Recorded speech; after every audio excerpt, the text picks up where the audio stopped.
What's up, guys, and welcome back to the Realistic Career Mode. This is episode number 2 of our brand new RCM with Wrexham AFC on FC24. And I just want to say a massive thank you for how well received the first episode was.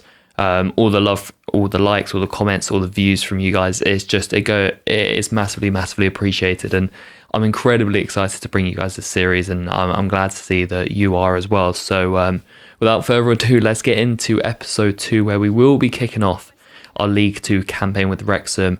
And today you'll see us face Barrow and Salford in the league, and then rounding off with an EFL Cup round 1 game against Cambridge United. So heading into our first game against Barrow, the side who are about to enter their 4th consecutive season in League 2. They finished 9th last season as well, so they've definitely made themselves a staple team in the league now.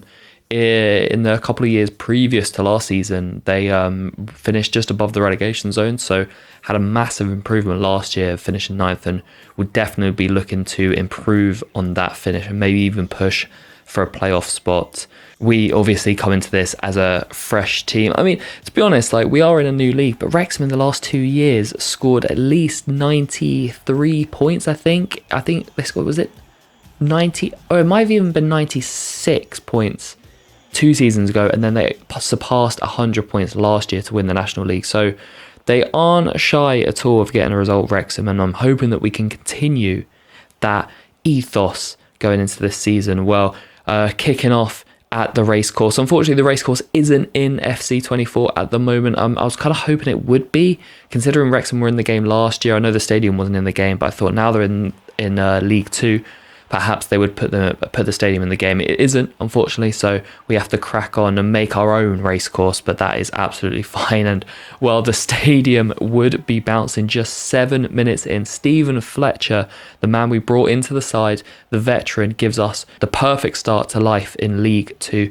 with a beautiful volleyed finish. A cross comes in from the right-hand side. Lee can't get to the header, but it's only headed to the edge of the area, where Young knocks it down to Fletcher. And what a finish! On the volley, half turn, left foot, keeper no chance, barring in. Beautiful finish. And I'll tell you what, in the first episode we spoke in length about the new tactical vision feature, and how you get to implement your own feature onto your team. We adopted the wing play style, and immediately it came into effect with Ford down the right hand side whipping in the cross, which eventually got recycled to Fletcher. But that's so nice to see that even in week 1, match day 1, our ethos in the club is already being played out in front of our eyes. Balls down the line to our fullbacks, our wing backs, and Fletcher, our target man up top, getting involved. And he almost had his and our second of the game. Ford again finding him, but his shot hit the post. He probably should have done better there. And then Lee denied here by the Barrow keeper, as the score remains 1. You would have seen as well, Barrow did come down the other end and create a really good opportunity, but Conquo was forced into a very good save. The keeper, who we obviously have started ahead of Mark Howard in between the sticks. Glad to see he's making saves already. And then we would make it 2-0. Elliot Lee would have the easiest tap in of his life. Paul Marlin found in behind. He was smart enough to look up and find Lee, who was squared with an open net, and Lee gets his first of the season, our second, and we lead 2-0. And then we gave away a foul, and I've forgotten actually that this was being featured in FC24. The referee cam. Look at this. Get the referee's POV of spraying the floor, pushing the wall back.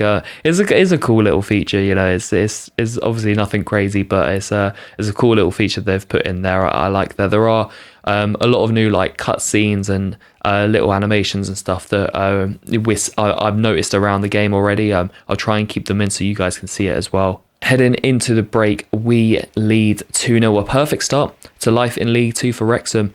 An early goal from Stephen Fletcher, who was an absolute handful, having 4 shots in that first half. Scored a goal, could have scored a second as well. He actually hit the post before Elliot Lee did double our lead 10 minutes before the break. Could have had more, but 2-0 up at the break is a beautiful score, and I'm very happy with it, as are the racecourse. And here's some more of those animations. When you press the pause menu or at halftime, you get these animated scenes. They're really, really cool as well. Nice feature from EA there. That's really, really cool. Well, 10 minutes into the second half, Barrow actually had started this half the better, and they forced Okonkwo into a really smart save. He tipped it onto the post. The second time, actually, he saved a shot onto the post this game before we would go down the other end. Smart little dinked ball into Ford, who's had so much impact in this game, but his shot goes just wide. Really cool to see, though, that our fullbacks are getting involved as much as I wanted them to. And then 20 minutes to go. Wow. Fletcher's goal was good, but I think this one might be better. Let me know in the comments which goal was better, our first or our third goal. Elliot Lee bags his second and our third of the game, and that should be that. 20 minutes to go. Chests it down after a little flick on, takes a touch, lets it bounce, and rifles the shot into the far corner. Really nice start from the centre mid. I wanted him to get involved with the attacking play, and that he has done. 2 goals in the first game. Brilliant finish from Lee, and that should be 3 points wrapped up. We make a few changes, both fullbacks as well as our CDM, all coming off. Wanted to rotate. The games come thick and fast in League 2 and League 1, and as well as the Championship, actually. So it's important to keep rotating the side, keep your players fit. And of course, I want to give other players opportunity as well in the last 20 minutes to show why they should be playing, why they should be starting perhaps, and proving to me why they shouldn't be on the bench. So it's important to make rotation subs when you can as well. And 3-0 up with 20 minutes to go, I felt the game was done, and so I made the necessary substitutions, and that would be full time. 3-0 win. What a perfect start, eh? To our life in League 2 with Wrexham. 3-0 victory over Barrow. 2 goals from Elliot Lee, 1 from Stephen Fletcher, and it's a clean sheet as well for Okonkwo. Perfect start to his life. Obviously, he's on loan from Arsenal. Mate, I don't know. I felt like he was the better option ahead of Mark Howard. Just looking at the stats, and his rating overall is much better. But because he's a lone player, is it really going to benefit us improving a lone player? Perhaps, perhaps not. But for now, he will be my number 1. As we see another new feature here, prepare for performance. So the coach has come to me and said, look, James McLean, I think you need to focus more on performance rather than sharpness. So we can alter the training plan for each player, so we can so they can focus more on performance, or like on fitness, or more on energy as well. So we can adapt those to each player, which is quite cool actually. It's quite cool that the assistant manager will recommend which training plan to put each player on. So James McLean, they want him to be more performance based. And do you know what? He was actually quite quiet in that first game. Ford, all of our attacking play came down that right-hand side with Ford. McLean was a bit quiet. As we received another transfer offer, Jordan Davis, our centre mid, who wasn't even involved in the squad against Barrow. An interesting offer from Rotherham, Championship side Rotherham. And I actually thought about this one. I haven't accepted or rejected it. I'm going to play Davis in the next game and then make a decision from there, as we get our first scout reports from Wales, USA and Canada. And the only player to note that was of proper interest was Matthew Miller. We promote him to the youth academy. He looks like a tidy, wide player and that is a position we know is important to us. So keep an eye out for him. Heading into the second game of the episode is Salford. Salford, the side who are backed by the class of 92, the Neville brothers, Ryan Giggs, Paul Scholes, Nicky Butt, and I think even David Beckham's involved somehow. They have been on a really cool journey as well themselves. It's cool to see them being a staple team in the Football League now. They reached the playoffs last year, actually, for the first time since making it into the Football League. They got knocked out of the playoff semi-finals by Stockport, but they'll look to match that this season. They did lose their first game in the game, but obviously nothing can be taken for granted, as their captain Tilt gets an early yellow card for a bad tackle on Lee. The referee played advantage. Our shot was saved, and then the corner the header went wide from Lee before Salford actually went down the other end 9 minutes in and gave themselves the opener. A good finish past our shot stopper in the net. And, well, actually, it was Okonkwo who was keeping the score at just 1. After our early good start, Salford actually grew into this game massively. And as the first half went on, Okonkwo was becoming the main player, making 3 or 4 really impressive saves as we kept the deficit at just 1. We had made a change. As I said, I was going to play Davis in the middle, just to see how he fits into this team with that offer from Rotherham in mind. And then I moved Elliot Lee to the right centre mid position. We're going into the second half, 5 minutes in, and Paul Mullin, who was so quiet in that first game, had a beautiful chance to level the scores, but his shot crashed off the bar, bounced off the line, the wrong side of the line in our eyes, and it got cleared away. And then Salford actually went down the other end and made it 2-0. So fine margins indeed. Mullins could have made it 1-1 down the one end. Salford go and make it 2-0. We sub on Mendy for James McLean, who again has yet to have an impact. Mendy immediately involved, beating 2 men. He's got no one in the box. Can he go alone? Oh, that's a poor shot. Poor shot. He didn't really have anyone in the box there, which was a shame. Paul Mullin, though, has been released here. Oh, man, it's just not been Mullin's, well, I say season. It's only 2 games in, but he hasn't looked that sharp yet. Missed that chance at 1-0. And now that was a more difficult chance, but you'd expect him to at least get the shot on target. He doesn't, and Salford actually make it 3. A nice finish from Bolton, their winger. He makes it 3-0 on the day with an easy tap in, and the referee would eventually blow his final whistle, and we fall 3-0. So the same scoreline from match day 1, but reversed. We beat Barrow 3-0 at home. We then play Salford at home as well. It's strange that we had back-to-back home games to start the season. We win 3-0, then we lose 3-0.